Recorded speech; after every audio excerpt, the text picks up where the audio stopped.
สบายดีทุกคนเนาะตอนสายๆประมาณ10 โมงนี่แหละว่าสิถ่ายคลิปเมื่อเช้านี้ก็ไปถ่ายทุกคนนะเอาซากแบตโทรศัพท์มันมีกี่ทนไปเลยได้ทุกคนนะมื้อนี้เฮาก็ว่ามาหน้าอีนี่ยังไปเทนหึนด่านน้ำเขาทุกคนนะคุณแลเขาลงมาอีรอบนี้รอบละมารอบที่2เดี๋ยวเฮาสิขึ้นน้ำเขาเฮาแปลงรถเซ็กรถมื้อนี้ก็ว่าสิแปลงรถที่เซ็กรถดีมื้อนี้ก็สิใส่ขาค้ำครับนี่หมูนี่ตัวนั้นเขาก็ปล่อยให้มันหากินธรรมชาติได้ทุกคนเดี๋ยวเขาสีท่าตะกือมันหลายกันมันมีเห็นเกือมันพูนเขาหน้า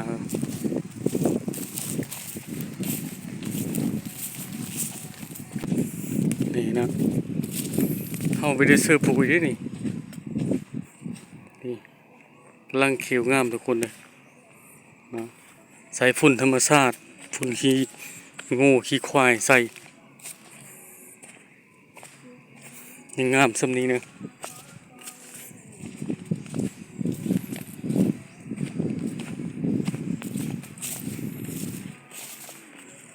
มันกำลังงามทุกคนแต่ขนาดหาดได้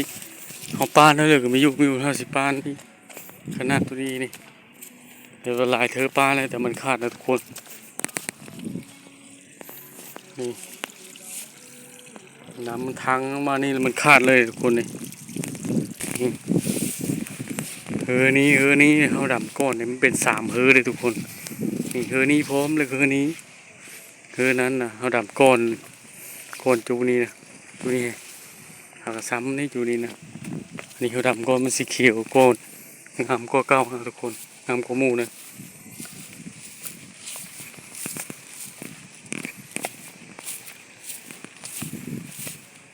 มีดิเซอร์ผูยได้ทุกคนเลยตัวนี้เนี่ยทั้งหลังเขาเลยมันเป็นหน้าเขาทุกคนเลยนี่หน้าเขาแต่ว่างามก็เขานะครับเพราะว่าเขาใส่ปุ๋ยเด้นี่หน้าของบอลลินเองกันนี่เขาบ่ได้ใส่ปุ๋ยตัวนี้แต่ธรรมชาติตัวนี้ธรรมชาติเลยตัวนี้กับอยู่บนใกล้ๆพุ่นก็ให้หน้าที่เขาดำไม่ได้ดำเพราะทุกคนเลยเพราะว่ากามันมีท่อนะกามันมีท่อแล้วเขาปลาเป็นหน้าคือห่างกับ2-3 ปีแล้วทุกคนปีหน้าแล้วเขาซีมาเฮ็ดเอาเมื่อนะปีนี้เลยเขากาเขากับพ่อแน่ทั้งนี่มันทั้งเพื่อตะกานี่ทุกคนนี่น้ำมันทั้งมาตามนี่นั่นนะมันลดมาแต่ผายคนนี้เลยลงมาเซอร์นี่ทุกคนเลย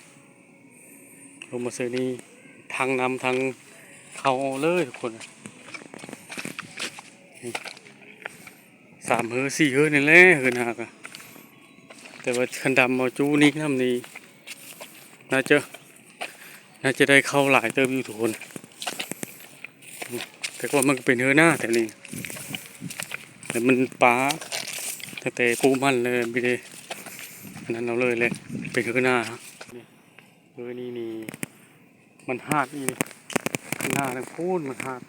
แล้วเอามาไกวตัวนี้นี่ไกวตัวนี้เขาว่ามันเขียวงามอยู่ทุกคนแต่เขาดำได้ไปเลยมันก็งามอยู่ได้นี่ดูไหมนี่งามอยู่รอบนี้บิดีขึ้นด่านน้ำเขาเพราะว่ารถเขายังเทนแปลงแล้วเนี่ยขึ้นน้ำเขาบอทอนเขาสังเองเดี๋ยวเขาแปลงรถแล้วเซ็กรถแล้ว2-3 เธอเลยนี่ปานขนาดมีมุมมันหาดนี่น้ำมันห้ามเลยนี่ห้ามตัวนี้มันขาดมันเป็นดินทรายมันโซเลยโซตัวนี้เข้าไปเลยนี่โอ้หนองสากันจ้ะพวก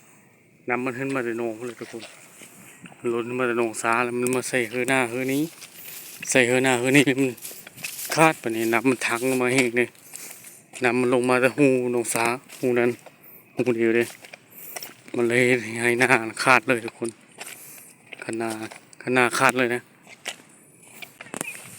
มันเป็นใหญ่เขาดับเขาใส่เลยน้ำมันมาบ่เดี๋ยวมันทมมันจะตายนะทุกคน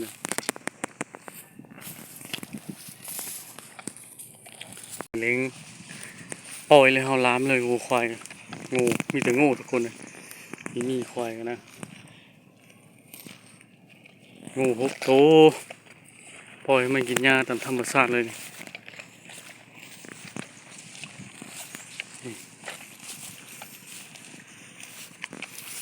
ปล่อยล้ามเสือยาวเลยนี่เอาปล่อยไฟไว้นะปล่อยไฟแล้วมันสีโอไม่ได้ทุกคนถ้าฉันแล้วเฮามีปล่อยไฟมันจะเอาไปกินข้าวเลยทำข้าวเสร็จแล้วมันจะกินมาเลยเอาสีมาแปลงขาค้ำมันก้อนมาเลยเอาสีมาเสริมโจดขาค้ำมันใส่ในนี่เครื่องมือเอามาแต่บ้านนี่เอาสีมาโจดขาค้ำตัวนี้ทุกคน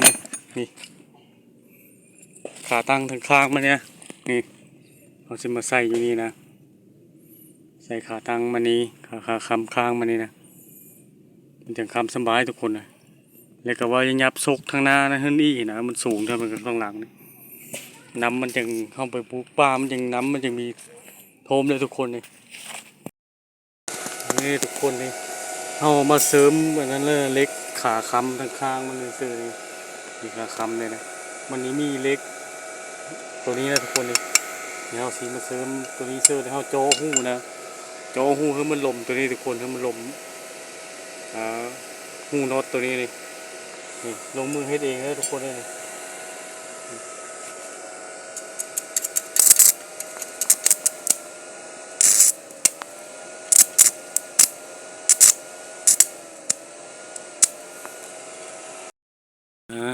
ตอนนี้เขาก็โจทย์เสริมแล้วทุกคนโจทย์เสริมอันหูมันนะหูที่ว่าใส่หันอันน็อตขาค้ำใส่ทุกคนนี่เขาโจทย์เขาเสริมเลยเขาโจหูนี่โจหูมันเป็นหูแล้วเขาเอาขาค้ำตัวนี้นะทุกคนนี่ค้ำตัวนี้นี่ใส่นี้นะเฮ็ดเองเลยนะทุกคนซ้อมเองเลยไม่ได้ไปหาเลยเพราะมือเครื่องมือครบอยู่เลยเครื่องมือมีครบมืดเลยรอบนี้เขาสิแต่งกับคักนะหุ่นด่านนะทุกคนมันก็ใส่แล้วเลยทุกคนเลยแต่งเองใส่เองนี่เป็นเลยทุกคนได้เรื่องอยู่นี่ใส่แล้วนี่เขาใส่ขาค้ำข้างแล้วบัดนี้แล้วสีมาแต่งซุกข้างหน้าบัดนี้ยังมือนี้ยังไม่ทันเลยนี่เขาสีมาแต่งมืออื่นนะทุกคนแล้วสิตัดเล็กตัวนี้โตใส่นะมันสูงนะทางนามันนะเราจึงไปด่านน้ำเขาได้นะถือว่าสำเร็จทุกคนเลยในการเสื้อขาค้ำขาไปแล้วมันก็สำเร็จไปเลยนี่เนี่ยเสื้อเรียบร้อยแล้วนะเดี๋ยวรอบหน้าเนี่ยมีพลาดการทุกคนเลยรอบนี้นี่เขาปล่อยเขาขึ้นก่อนนะเขาปะทอนเขาเซยบอมมอนเพิ่นขึ้นไปแต่ว่านนี่แหละขึ้นไปด่านนะทุกคนเอาเซ็กรถอีเซ็กอีมือนี้น่าจะแล้วหมดทุกคนเลยเซ็กซกหน้าแล้วมันสูงอีซกหลังถือว่าได้เลื้องเลยนี่ในเบื้องทุกคนนี่เข้าก็ลงค้ำเบื้องนี้ถือว่าได้เลื้องอยู่ทุกคนเลยเสื้อยางหนามเรียบร้อยลองขี่มาแล้วเมื่อวานนี่คักอยู่ทุกคนเลย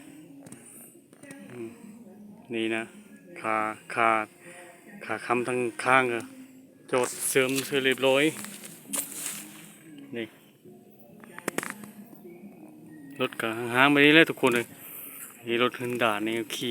หินลุยหินด่านนี่นะอย่างก็ถือว่าได้เรื่องอยู่อย่างหนามอย่างดูไหมทุกคนหลังจากที่เฮาแปลงรถแปลงร่างแล้วเฮามานึ่งเข้าวันนี้เนาะมาอยู่หน้าผู้เดียวได้วันนี้รู้เมกะคนมีได้มานำเลยพอนึ่งเข้าแรงนี่เข้ามาไม่ตั้งแต่มือว่านนี่ทุกคนเดี๋ยวมันเย็นหนาวจะสูงเลยเฮาเลยมานึ่งวันนี้ทุกคนเลยนึ่งเข้าพี่น้องหมูเฮาก็ไปเกลือเรียบร้อยแล้วนี่ตัวนี้นี่ต้มยังไม่ทันได้เปื่อยคักทุกคนเลยเดี๋ยวเฮาสิต้มอีกรอบที่2นะเพราะไฟมันก็เอาสิถึงเข้าก่อนนะรอบตอนแรกเนี่ยทุกคนเกลือหมูเกลือไก่เรียบร้อยเกลือแล้วไก่หมูก็ทุกคนเลยเอาสิถึงเข้าเนาะวันนี้เนาะถึงเข้าก่อนทุกคนเลยนี่ทุกคนเฮานึ่งเข้าสุกแล้วสิมาซอยเข้าไปเนาะใส่เข้ากันทุกคนนะ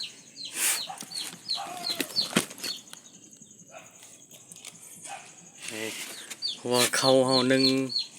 เขาเฮามาไว้ตั้งแต่บ้านนี่ทุกคนนี่เฮามาไว้แล้วเฮาสิมาซอยไปนี่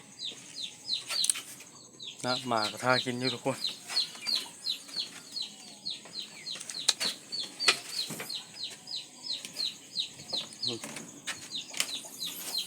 สิมาซอยเขาบัดนี้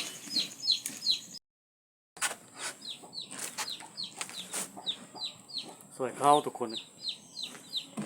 เพราะว่าเฮาอยู่หน้าผู้เดียวได้มื้อนี้นี่ก็มีแต่มานํนะซอยเขาแรงก่อน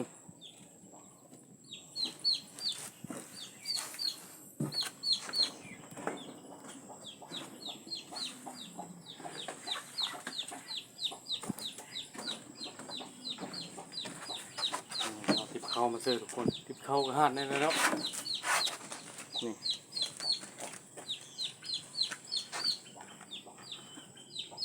อืม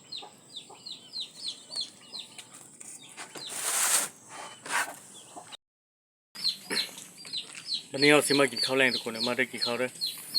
กินห่อส้มห่อนึงทุกคนนี่ห่อส้มนี่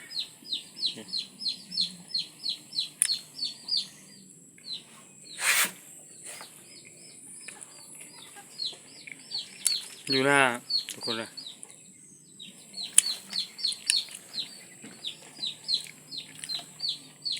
กินข้าวแรงแล้วแหละเอาสีได้มาปิดคลิปด้วยทุกคนเด้อ